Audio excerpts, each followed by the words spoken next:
मेरे पति के देहांत के बाद मैं अपने एक लौते बेटे के यहाँ रहती थी। मेरी बहू का एक अलग ही स्वरूप देखने मिला, साथ ही बेटे का भी। दोनों के मन में क्या है मैं अच्छे से जानती हूँ। वो चाहते हैं कि मैं वृद्धा आश्रम चली जाऊँ। उनके जाने के बाद मुझे यह सब देखना और सुनना पड़ेगा, इसका मुझे अंदाज़ा भी नहीं था। पर मैं मन मान कर अपने बेटे और बहू की बातें सुनकर भी यहाँ रहती हूँ, क्योंकि मुझे मेरे पोते और पोती दिखाई देते हैं। उनकी झलक पाकर मुझे सुकून मिलता है। घर के बाहर एक टीन की झोपड़ी में रहती हूँ। मेरी बहू को कोई दिक्कत नहीं हो, इसलिए मैं घर के बाहर रहती हूँ। बेटे ने थोड़ी मेहरबानी की तो ऊपर टीन की चादर लगवा दी है। समय समय पर थोड़ा राशन दे देता है तो मैं अपना बनाकर खा लेती हूँ। मैंने अपने बेटे को कह दिया है कि मेरी वजह से उन दोनों को कोई प्रॉब्लम नहीं होगी, बस मुझे यहीं रहने दें, इसी घर में मुझे मर जाने दें। मैं बस यही चाहती हूँ, मैं अपने आप को खुशकिस्मत समझती हूँ कि मेरे बेटे और बहू कम से कम मेरे लिए इतना तो कर रहे हैं। मेरा बेटा सुबह 9 बजे नौकरी जाता है और बच्चे भी उसी समय स्कूल जाते हैं। फिर शाम को 6 बजे मेरा बेटा वापस आता है। बच्चे 3 बजे आते हैं। उन्हें आते जाते निकलते देख मुझे बड़ा सुकून मिलता है। मेरे पति के दोस्त जब कई दिनों बाद आए, वो मेरे पति के दोस्त थे। उनकी पत्नी का भी स्वर्गवास हो गया है। उस समय पर वो हमारे घर पर आया करते थे। उनसे हमारे अच्छे रिश्ते थे। उनका घर हमारे घर से थोड़ी दूरी पर था।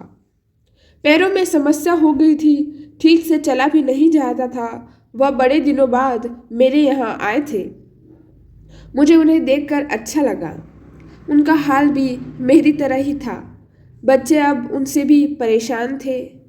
आकर मेरे पास अपना दुखड़ा रोते थे और उन दिनों को याद करते थे। बुढ़ापा हम जैसों को बहुत रुलाता है। उनकी पत्नी का स्वर्गवास हो गया था और उन्हें चलते उठने में समस्या थी, इसलिए वो तो अपना खाना भी नहीं पाते थे। मेरे पास आए तो मैं समझ गई कि यह इतनी मुसीबत में चलकर पुराने दोस्त के यहाँ चाय और खाने की चाह में ही आते हैं। उनकी भी अपनी मजबूरी थी।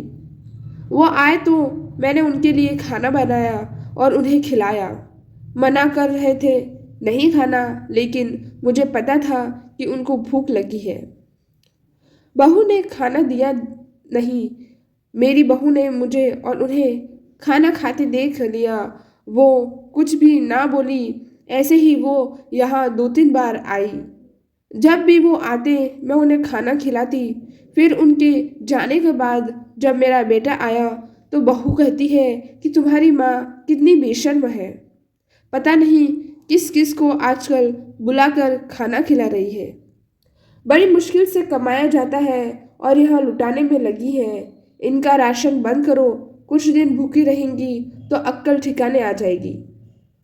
मैंने कहा कि मैं अपने हिस्से का उन्हें खिलाती हूँ, तुम्हारे पिता के पुराने मित्र हैं। फिर भी बहू का उल्टा सीधा बोलना शुरू रहा।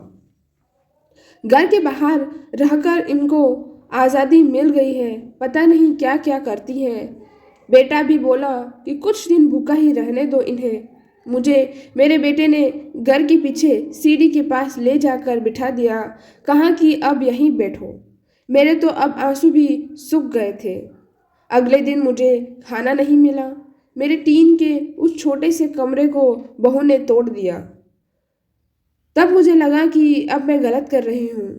एक दिन पूरा भूखा रहने के बाद मैंने सोचा कि मैं गलत कर रही हूँ। मुझे अब अपने बेटे के यहाँ नहीं रहना चाहिए और शायद गलती भी मेरी ही है। मेरी ही परवरिश में कोई कमी रही है, तभी तो यह परिणाम आया। अगली सुबह मैंने अपने बेटे को कहा कि मुझे वृद्धाश्रम छोड़ा।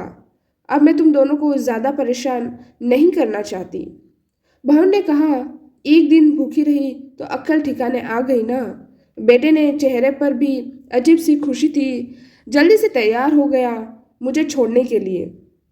बहू कह रही थी कि आज की छुट्टी ले लो, यहीं आसपास मत छोड़ आना, कहीं 3 दिन में वापस आ जाए। मैंने अपनी बहू से कहा कि बेटी चिंता मत कर, अब नहीं आऊँगी। मैंने अपने पोते पोते को गले लगाया। मुझे पता था कि अब मिलना नहीं हो पाएगा। बेटे को भी चाहती थी कि एक बार जी भर के गले लगा लें, लेकिन वो बोला चलो जल्दी करो। मैं बहू को कहा कि बेटी अपना ध्यान रखना, मेरा बेटा मुझे छोड़ आया।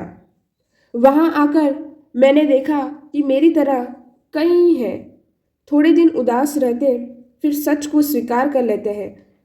मैं अब यहाँ खुश हूँ, कुछ काम भी करती हूँ। मैं चाहती हूँ कि कुछ ऐसा किसी के साथ ना हो, लेकिन ऐसा कब किसके साथ हो जाए कोई बता नहीं सकता। लेकिन माँ बाप को ऐसे समय के लिए भी तैयार रहना चाहिए। बस बच्चों को पाल कर बड़ा कर दो, उनसे उम्मीद मत रखो। सो गाइस, आज की ये स्टोरी यहीं ख़त्म होती है। आपको ये स्टोरी कैसे लगी ये ज़रूर बताइएगा। साथ ही में एक लाइक, शेयर और सब्सक्राइब ज़रूर करिएगा, और आप अपने माता पिता की सेवा ज़रूर करिएगा, क्योंकि ये एज एक ऐसी एज है जिसमें उन्हें सबसे ज़्यादा सहारा चाहिए होता है। धन्यवाद।